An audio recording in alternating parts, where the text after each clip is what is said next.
सभी को नमस्कार जोहार। देखिए, नियोजन नीति को लेकर बहुत बड़ा अपडेट आपको मैं देने जा रहा हूं। क्या कि जो हम लोगों का प्रतिज्ञा लिया है कि 81 लोक विधानसभा, 14 लोकसभा और 6 राज्यसभा को जो हमारे प्रतिनिधित्व कर रहे हैं उनको ज्ञापन सौंपना है। तो हमारे छात्र नेता देवेंद्र नाथ महतो जो हमारे जेएमएम के विधायक लॉबी हेम्ब्रम जी को 60-40 के विरोध समर्थन के लिए उन्होंने हम लोगों को ज्ञापन लिया और भरोसा दिलाया। क्या दिलाया? भरोसा दिलाया कि मैं इस सरकार को आप लोगों के साथ ईंट से ईंट बजाने का प्रयास करूंगा और हर कदम पे कदम आप लोग को साथ देने के लिए मैं तैयार हूं।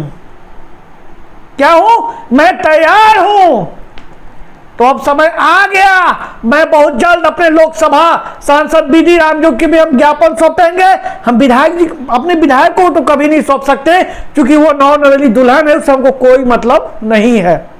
लेकिन अपने सांसद महोदय को सौंपने के बाद मैं भी उनसे प्रश्न करूंगा कि इस ज्ञापन को ट्वीट करके आप माननीय मुख्यमंत्री से प्रश्न करिए कि 60-40 नहीं चलता हूं फिर भी दोबारा काहे चला रहे हैं। जब चिंटू पिंटू की बात मानते हैं तो हम लोगों की बात क्यों नहीं मानते हैं? माननीय सांसद महोदय जी ट्वीट करके प्रश्न जरूर करेंगे। हमको उन पे पूरा भरोसा है और उनका हर तरीका का समर्थन वो हमको देने के लिए भरोसा भी दिलाएंगे। हमें पूरा उम्मीद है जिस तरीका से माननीय विधायक श्री लॉबी हेम्ब्रम जी हम लोगों को समर्थन में बोले कि हर कदम पे कदम आपके साथ रहूंगा, आप निश्चिंत रहो, आंदोलन करो, सरकार मुझे कितना भी सता ले, सरकार मुझे कितना भी FIR कर ले, हम लोग डरने वाले में से नहीं है, डरने वाले में से नहीं है। माननीय मुख्यमंत्री जी याद रखिएगा, अगर ये मेरी लड़ाई है कि झारखंड को इस गुलाम होने से, इस सरकारी तंत्र को गुलाम होने से बचाना है, मतलब बचाना है। अगर मैं तो बर्बाद हो चुका, लेकिन आने वाला पीढ़ी, हमारे छोटे भाई बहन का उस जीवन में कभी तकलीफ नहीं आने देना। मेरे चेहरे की खुशी मिट गई, उसे मुझे डर नहीं है, मुझे अफसोस नहीं है, लेकिन हमारे छोटे भाई बंधु का चेहरे का जो रौनक है हमसे लाख गुना बरकरार है। तो हम लोग लगे हुए हैं और आपको बता दें कि ये लड़ाई में सिर्फ हम लोग कुछ ही छात्र नेता को नोटिस भी मिला जा रहा है, गोंदा थाने में बुलाया तक जा रहा है। खैर, प्रशासन अपना काम करे, मैं उसकी कार्य को बाधित नहीं करूंगा, लेकिन प्रशासन भी क्या करे, ऊपर से आदेश है तो बेचारे क्या कर सकते हैं। लेकिन मेरा प्रशासन से भी विनती है, आपके भी बच्चे भुक्तभोगी होंगे, इसलिए आपका नैतिक समर्थन हमें भरपूर मिल रहा है और मिलने का पूरा आशा है। जो झारखंडी हैं, जो झारखंडी के बेटे हैं, जो झारखंडी माई मिट्टी का पुत्र है, वो प्रशासन का नैतिक समर्थन भी हम लोगों को मिल रहा है। सरकार के कहने से थोड़े ना कुछ हो जाएगा, लेकिन जिस तरीका से हम लोग जो कार्य कर रहे हैं, आप लोगों का कहीं ना कहीं बहुत बड़ा आशीर्वाद है और छोटे लोग का प्यार है, तब ये कार्य हम लोग निश्चित रूप से ईमानदारी पूर्वक कार्य कर रहे हैं। आप लोगों को पता होगा कि सरकार में नए स्टेप उठा रहे हैं। आंदोलन कभी रुकेगा नहीं मुख्यमंत्री जी, ना कभी झुकेगा, क्योंकि अब पूरे झारखंड के दिल में बस चुका है कि 60-40 नहीं चलता, मतलब नहीं चलता।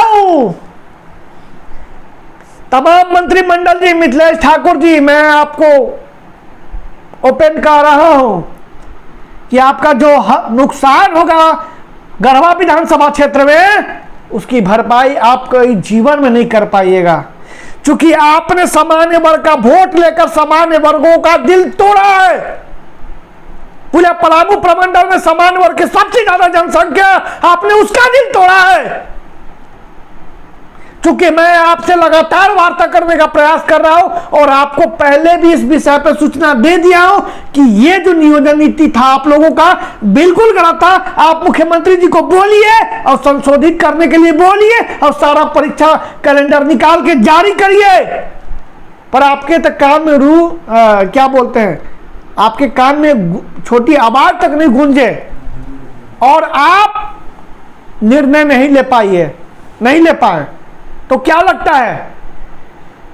और जितने भी मंत्रिमंडल हैं, खासकर मैं आलमगीर आलम साहब से बात कहना चाहता हूं कि अगर सबसे बड़ा कोई धोखेबाज है इस मंत्रिमंडल में तो हमारे आलमगीर आलम साहब है। क्योंकि हम लोग से वार्ता करने के बाद भी हम लोगों को मजाक के पात्र में लिए, हम लोगों को बोले कि मुख्यमंत्री से हम वार्ता करवाएंगे, लेकिन वो व्यक्ति मुख्यमंत्री तक बात तक नहीं पहुंचा कि बच्चे आपसे मिलना चाहते हैं 60-40 के विरोध में। मुख्यमंत्री जी को याद होगा कि जब हम लोग मुख्यमंत्री आवास घेराव किए थे तो पत्रकार महोदय जी जब उनसे प्रश्न किए कि आपके घर के पास लाठी डंडा चला, आपने बच्चों को क्यों ऐसा किया, तो क्या बोलते हैं, हमको पता नहीं है। और इतने स्पीड में भागे कैबिनेट सत्र के बाद लगा कि हम पे कहीं पहाड़ टूटा है। अरे मुख्यमंत्री जी, मैं आपके घर का बेटा हूं, आप मुझे सम्मान नहीं दे रहे हो, आप हमारे परिवार को सम्मान नहीं दे रहे हो, आप 3.25 करोड़ आदिवासी मूलवासी को सम्मान नहीं दे रहे हो, तो आखिर सम्मान सिर्फ चिंटू पिंटू को मिलेगा? सम्मान सिर्फ आपके इर्द गिर्द बैठे मंत्रिमंडल को मिलेगा फॉर्च्यूनर कार से चलने के लिए? ये कहीं ना कहीं बिल्कुल गलत है। आप कम से कम इस सुधार तो जाइए, कम से कम समझिए तो कि आपको चिंटू पिंटू बैठे आपको आपका कैरियर खा गए, जिस तरीका से हमारे कैरियर खा गए, हमारे चेहरे पे जो मुस्कान था वो तक उड़ा के लेके गए, हमारे माँ बाप का जो बुढ़ापा बनने का सहारा था वो तक छीन लेके गए, लेकिन आप लोग क्यों नहीं मानते हैं?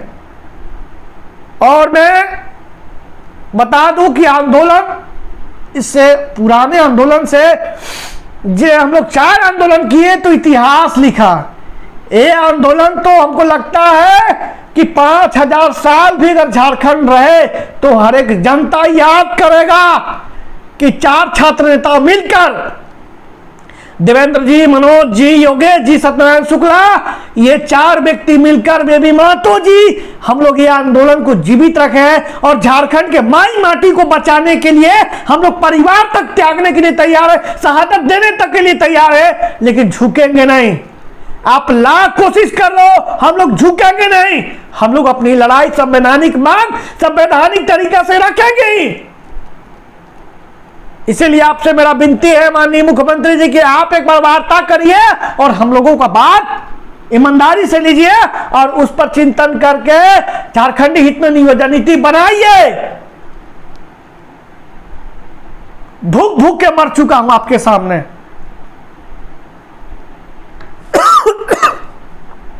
और जाते जाते मैं एक बात बता दूं सभी कोचिंग संस्थानों की कि जो मेरा दिल तोड़ेगा मैं उसका खुला विरोध करूंगा। और अभी भी आप लोग मेरा दिल तोड़ने में, 3.25 करोड़ आदिवासी मूलवासी का दिल तोड़ने में आपकी भी एक अहम भूमिका है। मैं आपसे भी विनती करता हूं कि आप भी गो बैक हो जाइए। मैं बार बार आप लोगों का विरोध कर रहा हूं कि आप लोग कोई किसी प्रकार का सीरीज लॉन्च मत करिए, बल्कि आप लोगों का, हम लोगों का नैतिक समर्थन दूर, तो आप लोग इस पर संवाद तक नहीं करना चाहते हैं। आप लोग का हृदय के बात हम लोग 3.25 करोड़ आदिवासी मूलवासी जान चुके हैं कि आप लोग हम लोगों पे हमेशा तीखा प्रहार करते हैं अपने बातों के माध्यम से, इंटरनली के माध्यम से। इसीलिए पूरा झारखंड को बचाने के लिए यह बाहरी विचारधारा और चिंटू पिंटू और उनके बगल में बैठे हुए मंत्रिमंडल और मुख्यमंत्री जी अब हम लोगों झारखंड को गुलाम बनने की तैयारी कर रहे हैं। लेकिन ये कदापि नहीं होगा, ये कदापि नहीं हो सकता है। आप मुझे जितने दबाओगे उतने आग उत्पन्न होगा और उतने मैं झारखंड की माई मिट्टी के लिए लड़ूंगा। इसको कोई रोक नहीं सकता है, क्योंकि ये मेरा आंदोलन नहीं, ये आंदोलन 3.25 करोड़ आदिवासी मूलवासी का आंदोलन है। इसलिए आप लोग से विनती करते हैं कि सब कोई मुझे भर भर के आशीर्वाद दीजिए ताकि मैं झारखंड को गुलाम होने से बचाऊं। तब तक के लिए सभी को जय हिंद, जय भारत, जोहार झारखंड।